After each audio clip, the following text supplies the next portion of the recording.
Hello, I'm Heather. And I'm Ferg. We're new old friends, and this is Comedy Whodunnits for your ears. Thought I'd try and join in. Yeah, nice. Yeah, I liked it. Really like it.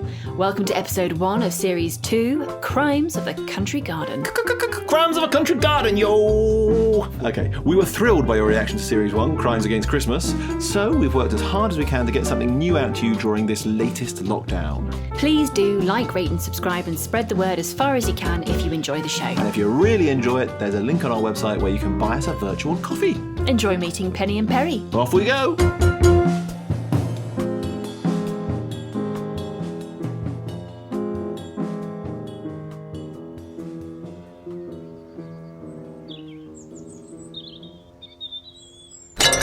Oh my God! I'm stood in an English country garden, right in the middle of a burgeoning love affair between a French nobleman and the daughter of an English earl, when, charging round the corner of Longmeadow Hall, comes a valet with devastating news. You must come quickly! Lance Brown is dead! Murdered! Oh, this is the stuff, but we'll get to that soon. First, let me go back a bit and tell you how I got here.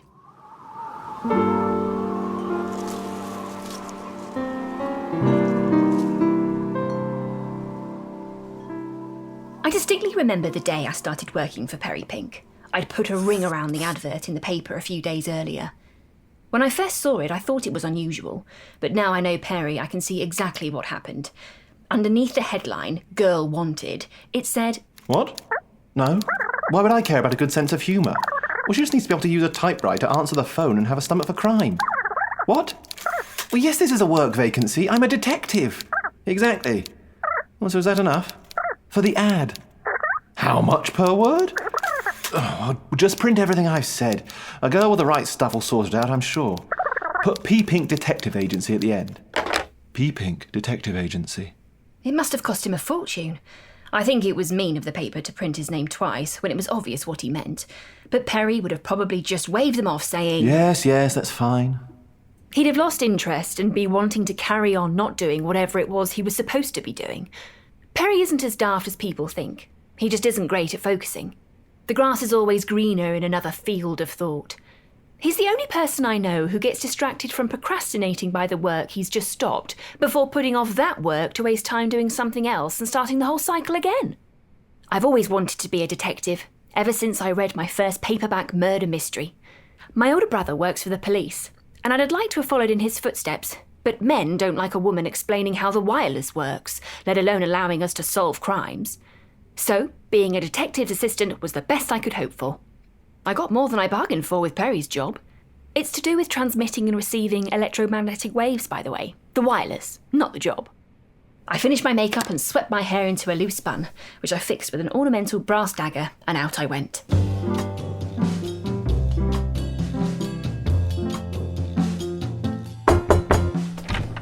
Hello? Blimey, you're in trousers. Turned up in tartan turn-ups. Yes, sir. Well, there's a turn-up for the books.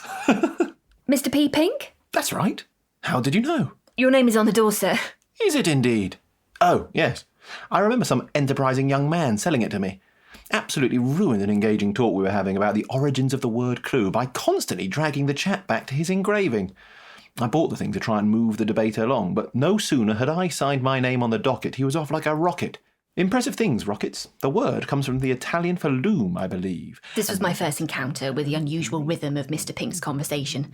I struggled to keep up at first, particularly because I was distracted by what I was looking at. The office was well appointed. Lots of beautiful mahogany furniture with gold inlay lifting the darkness of the wood. But there was a dust on every surface, and the waste paper basket was full to overflowing with little sketches and half-written notes. The imposing desk was covered with papers, including a number of uncashed cheques and unfiled contracts, and behind it sat an attractive enough man in a dishevelled suit with his tie askew. But this was not what drew my focus. Untidy offices are a staple in the detective stories I've devoured. No. What was so distracting was the thick beard which coated the right-hand side of his face, where his left was clean-shaven. Are you okay, girl? You're giving me a peculiar look. I'm sorry, sir. It's just, What? I was getting the same look this morning when I popped out to get more shaving foam. Had you run out, sir? Yes. I was halfway through the old fizzog and had to head out for more. I could understand the stairs when I first went out. I was still in my dressing gown. But I realised that at the end of the street and turned smartly on my heel and returned home, threw a suit on and tried again. But as I came back with a fascinating magazine from the stand, people were still staring. It had a great article in it about gnats, or nits. It was some sort of tiny little creepy thing. Might have been a newt, now I really think about it. Did the shop not have any shaving foam, sir? What's that? No shaving foam at the shop? Isn't there? Well, that's a shame. I need some. I ran out this morning when I was only halfway through... Oh, I see. I've still got half a beard, haven't I? Yes, sir. Well, that explains that. I suppose I could try and pass it off as a cunning disguise. Instant camouflage, depending on which way I'm facing. But you've rumbled me. Good girl. Why are you here? I'm looking for a job. Oh, well, that's perfect. I'm looking for an assistant. I advertised for a woman because all the chaps I've had keep leaving and setting up on their own after they've watched me solve a few cases. I'm sorry to hear that, Mr. Pink. Thank you. Yes, pretty annoying. There was the one with the pipe and his infernal violin called Shylock or something. He was followed by a little Belgian bowling ball of a man forever fussing with his facial fur, and the last on the list was some fop who was only interested in paintings and the like. Artridge was his name. But all of them, to a man, hopped it once they've got a whiff of my success on them. Have you stayed in touch? Well, they've written letters and I've replied. Or I started to, at any rate. It's one of the things I need help with, actually. My letters never seem to find their way into the post. Here he waved an arm at the pile of papers over his desk. The breeze it created wafted a few sheets onto the floor. Well, then I had the idea to get a girl in, as there'd be no chance of her running off claiming the credit for my work. So I'm pretty relieved you've just showed up. You're hired. Really? Thank you, sir. That's wonderful. It was Ariadne's string, by the way. What was? The word clue. It comes from the Greek for Ariadne's string, which led Theseus out of the labyrinth.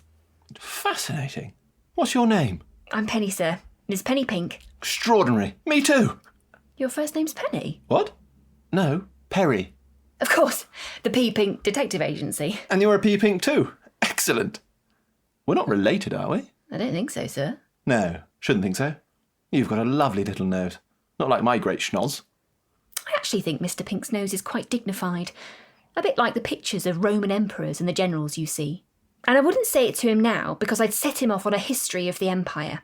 My silence didn't seem to bother him, though. I like you, Miss Pennypink. When can you start? I'll start right away and go and buy some shaving foam. Well, surely you don't have to shave your face. It's for you, sir. For your beard. Of course.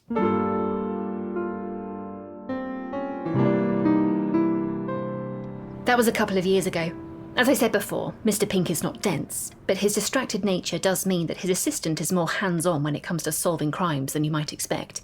Which is a bonus, because I don't think a life shuffling papers and answering calls would have quite done it for me. Mind you, life as a detective's assistant is not without danger. Take, for example, the crimes of a country garden I was talking about earlier. I could never have predicted the twists and turns of that one. It just goes to show, be careful what you wish for. It began, harmlessly enough, with Mr. Pink and I finishing up the previous case in our routine way, me explaining in detail how I'd solved the thing pretty much single-handedly, and the client directing all his questions squarely to Mr. Pink. So, Mr. Softly, once it became clear that the scrap of material caught on your gatepost was only used in the manufacture of a certain brand of safari suit, it was just a matter of my trusting my nerve as I reached down the mouth into the stomach of the beast and retrieved your ring. Now, if you'll just sign here and confirm it has been returned to you in mint condition, that concludes our business. Well, I'll be blowed. Mr. Softly's watery eyes widened at my story, but never left Perry's face. How did you figure all that out, Mr. Pink? It's a good question. Go on. I've been giving it quite a bit of thought. So how did you do it? How did I do what? Sorry, I wasn't fully paying attention. I was thinking about this fantastic book I read last night on how to solve the decline in the population of the common thrush. What are you talking about?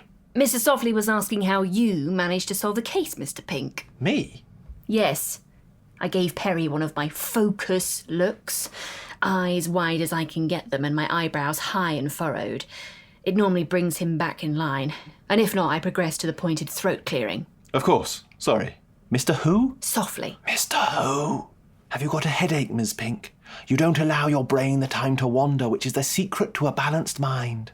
This was one of Mr. Pink's favourite pieces of advice to give me. He believes that by not forcing his thoughts to focus on a single point for too long, he keeps it elastic, which allows him his great leaps of imagination. It can be frustrating, but I'm not saying he's wrong. Often, when I've been struggling with a case, he'll remember a fact for an obscure book, which leads to breaking the whole thing wide open. Take the safari suit clue in the Softly case. The turning point was Mr. Pink telling me about an article he'd read in which... There's this scientist who's arguing the presence of a species of Danish flora on a remote American headland proves the Vikings were first to discover America, apparently. Setting aside the thousands of people already living in America before the Vikings or Columbus or whoever discovered it, got me wondering if I could trace the origins of the fabric, which was the only concrete clue we had to go on. Turns out I could, which I would be happy to tell Mr. Softly here, but he'd rather hear it from Mr. Pink.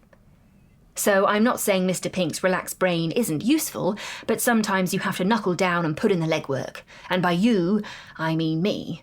I have to knuckle down and put in the legwork. I'm Simon Softly, sir. You've just returned to me an item of great importance. Have I indeed? That was good of me.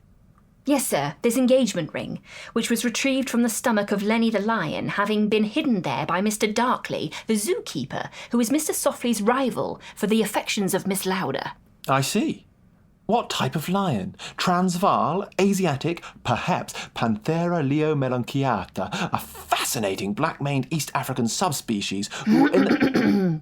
yes, sorry. Who was the zookeeper again? Darkley, sir. Who was the zookeeper again? The zookeeper was called Mr. Darkley, sir. Ah, yes, I see. And both he and Mr. Wafty were chasing the same girl, were they? Softly, sir. Sore head for you too, is it? I said chasing the same girl. Yes, sir. And what was she called when she was about then? Louder, Mr. Pink. I said, and who was she? Her name is Miss Lauder, sir. Louda. The ring belongs to Mr. Softly, who is sat in front of you. You have just returned it to him directly from the stomach of Lenny the lion of the county zoo. A Katanga, sir. It had been hidden there by his rival, Mr. Darkley, the zookeeper, so that Mr. Softly couldn't propose to Miss Lauder. Yes, exactly. No need to shout, not with all the headaches. Perry smiled broadly at Mr. Softly. Does that answer your question, old chap? Not really. Right. Ms. Pink, would you mind fetching me and my friend here a coffee? Brain fuel is what we need if we're going to solve this thing. But you've already solved it, sir. Have I? Well, you can't beat that for efficiency, can you? Ms. Pink, cancel the coffees and bring in 2 large brandies to celebrate, if you'd be so kind. Don't you think I should stay in case there are any further questions? I cleared my throat and gave him the look. But he missed it. It'll be fine, go on. Everything all right? You look a bit perplexed, Mr. Darkley. Softly. Sorry, quite forgot. Perhaps with your head you'd better skip the brandy and go home to see that pet lion of yours. Miss Pink will be in touch with the bill. Maybe I better add. She's one of those women go by Ms, is she? Feminist? I should certainly say so in this office. Definitely the most feminine here. Goodbye. Goodbye. Penny? Penny? Where are you, Penny? Coming, Mr. Pink. I was just fetching the brandies. Oh, he's gone. Well done, Penny. Good work with the old Softly Darkly lion case. Wasn't too dull for you to finish off, was it? No, sir. Thoroughly enjoyable, as always. Good, good. Sorry I didn't quite give it my full attention. It started out all right, but then, I don't know. It just all felt a bit... blur. You know how it is. How I am. Yes, sir. You do know you can call me Perry when there's no clients about, don't you? Anyway, here's to you, Penny Girl. Congratulations on winding the thing up admirably. Thank you, Perry. Just glad I could loosen the lid a bit first, as it were. Of course, yes, thank you. So what's the next case, then? Nothing on the cards just at the moment, which is perfect, because I've had this plan to recreate the Eiffel Tower. Perry unbuttoned his collar, neatly starched and pressed since I began work, and he put his feet up on the desk, now kept paper free and gleaming. It was all very in character for Perry to be so blasé in regard to our work prospects. He never really worried about money. He rarely stuck with a thought long enough to worry about anything. In any case, the reputation of the agency meant there was always a steady stream of clients, and I'm very proud to say that since I took my position, profits have been up by over 50%. Perry couldn't relax for long, because just then the door to the office was flung open with a flourish, and 2 men strode purposefully in. One was immaculately turned out in striped grey trousers and a deep green frock coat. He was in his early 20s with dark hair and full lips. The other was in his late 60s and was wearing a frayed tweed suit with a hat to match. Under his fingernails you could see thick semicircles of dirt. It was easily one of the most exciting entrances the office had ever seen. The one in the frock coat filled his lungs and bellowed, His Lordship, the Earl of Longmeadow, the heir to the Tame Valley and protector of the Lords Frost and Swift in the Forest of Arret, 16th of his name, ordained by God to carry out his work. Hello. Where on earth do you get the idea that bursting into people's offices unannounced or announced at length is okay? Who are you two? the older man replied, although his voice was so small I could barely make out what he was saying. Awfully sorry. Well, you see, would you be a good chap and tell him again, Thomas? You were addressing his lordship, the Earl of Longmeadow, the heir to the... The old man shushed his young companion with a wave. An honour to make your acquaintance, your lordship. May I ask why you've burst into my office, bringing with you a bashful toady dressed head to toe in tatty tweed? This needed more than a look or cough. This was a full name situation. Perry James Pink! What? That is the Earl, sir. I'm his valet, Thomas. Perry finally caught up. Oh. Gravest apologies, your lordship. No need. Easy mistake to make. Don't mention it. Very gracious. Please, do take a seat. The valet whipped out a crisp white handkerchief and started dusting the chair Perry had indicated. He was graceful with his movements, but the energy with which he attacked the task made him look like a Morris dancer gone rogue. Apologies once again, your lordship. How may the P. Pink Detective Agency be of service to your right honourable person? Well, it's frightfully frightening. It's terribly terrible, really. It's just the most heinous thing that's ever happened in the entire history of the peerage. The Earl was so timid he couldn't raise his eyes from his knees. He apparently had finished speaking, but I hadn't understood what was so awful. A quick glance at Perry told me he hadn't either. Both of us looked in unison towards Thomas. By the way, Thomas is the same valet who will be later sprinting around the house shouting about the murder. But this is before then.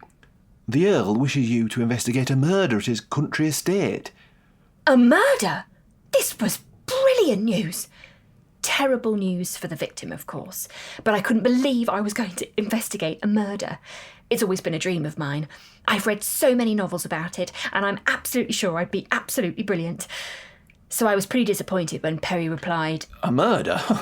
Isn't that really more a matter for the police? We tend to specialise in more private, low-key cases. They're no help.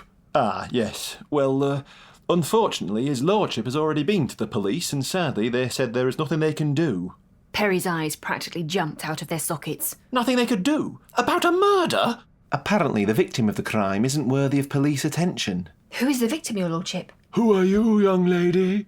My name is Penny Pink, sir. And you work with Mr. Pink together, do you? Absolutely. Couldn't do it without Penny.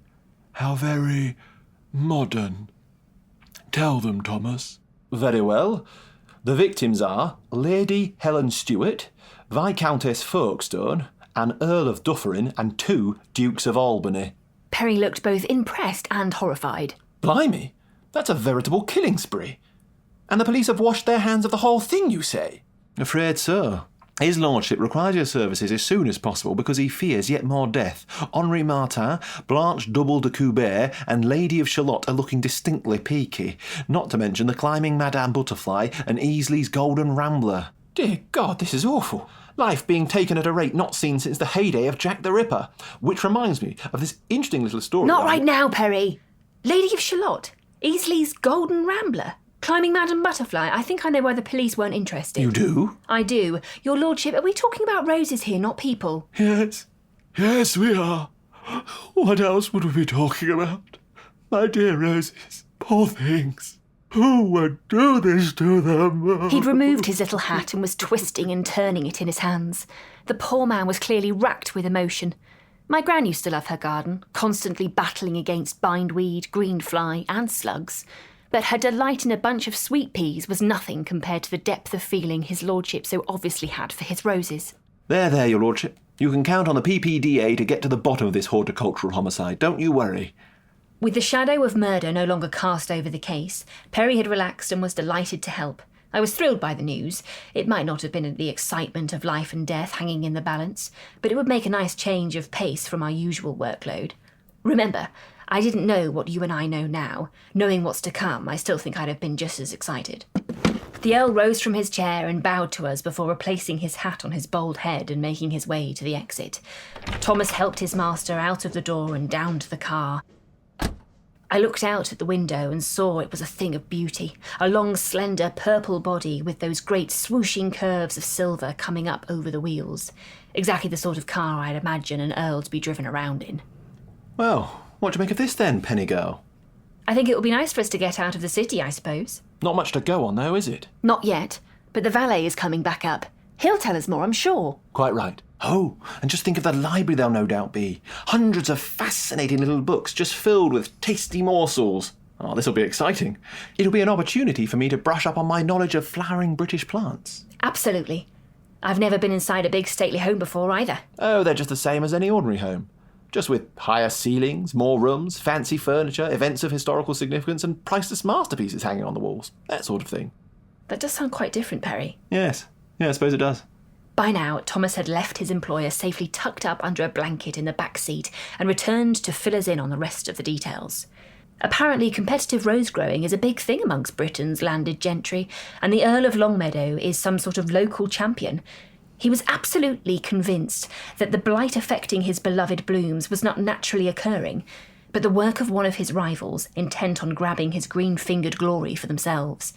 He lays the blame squarely at the feet of his closest aristocratic neighbour, Countess de Bruley. Thomas brought us up to speed. The two households have a long and storied history. It involves a historic disagreement over exactly where the borders of their ancestral lands are, and has caused much ink to flow in the service of angry letter writing, and even blood to flow in angry duelling a few generations hence. No doubt it'll end with much money to flow to angry lawyers. Not that the lawyers will be angry when they cash their cheques. Indeed. Recently, though, there are signs of a peaceful coming together. Much faith is being placed in the hoped-for union between the Earl's daughter, Lady Harriet, and Countess de Bruley's nephew, Christophe, who's been brought over from his family's lands in France to woo her. Oh, how romantic. I'm not sure if Lady Harriet and Monsieur Christophe are all that happy about it, mind you. Not with the way they are. What do you mean? Well, I'm a young man, and when I'm around the one I love, well, let's just say my eyes have a bit more sparkle than that what I see in young Master Christophe's, or indeed Lady Harriet's, ma'am. Thomas's eyes, which matched the colour of his frock coat's deep green and were shaded by a set of heavy eyelashes, sparkled at the mere thought of his love. Not that it's easy, I suppose. The Earl is a gentle old soul, but a stickler for some things. Unmarried men are not particularly welcome in the house and must be chaperoned, so it's not as if they've had the space to get to know each other. I can relate to that. Courting in secret, stealing moments here and there. Perry was staring at Thomas's hand in deep thought. I don't see a wedding ring on your finger, Thomas. Are you saying you have to go about your duties with a chaperone all day? Oh, I see, sir. No, his lordship makes an exception for me because I grew up there. My father is the Longmeadow Hall butler, as was his father before him, and my mother's the current housekeeper, you see. I'm practically part of the furniture. What about me? Where will I stay so as not to upset his lordship? You'll have your own room with Mrs. Pink, of course, sir. It's only unmarried men that old Longmeadow takes issue with. Perry and I looked at one another. I could tell by now that he had his heart set on gaining access to the miraculous library he'd conjured up in his mind. For my part, I wanted a chance to solve a murder in a country house, even if the assassination in question was only some prize-winning plants. I nodded at Perry with an encouraging smile. He seemed to get the message, and after swallowing deeply, stammered out, Yes, of course. Silly me. Mrs. Pink and I will share a room. The two of us. Together, like a married couple. Which we are. Very good, sir. Thomas left his instructions on how to get to Longmeadow Hall, the Earl's country pile, and dashed off to drive his master home. There was a brief moment of awkwardness between Perry and I. Right. So, you're okay with this, are you, Miss Pink? Pretending to be married to you? For the case? Yes, for the case. I think I will be okay with that. Good. The rooms in these places are, like I said, typically quite large, so, sleeping will be fine. Yes, fine. Good. Well, that settles that. I'll go and pack. The sleeping arrangements didn't concern me too much. I'd never seen Perry be anything other than a perfect gentleman, so was certain he'd simply sleep on the sofa or in an armchair. The worst I could imagine happening was him catching a glimpse of some of my undergarments and becoming fascinated by their manufacture or purpose. I could easily divert his attention if needs be. Besides, my head was far too full of visions of me as a visiting detective, solving a crime in a stately home, just like the heroes in my favourite books, to be worried about appearances. I packed with a light heart, thinking I'd be rooting out nothing more than a prickly plant poisoner. Little did I know the seed had already been sown in the garden of Longmeadow Hall, which would flower into a far more deadly deadheading. And we're off. What will Penny and Perry find at Longmeadow Hall? A murder. We've already told them that. Yes, right, a murder. Well, that'll be exciting, won't it? Yes. See you soon. Bye!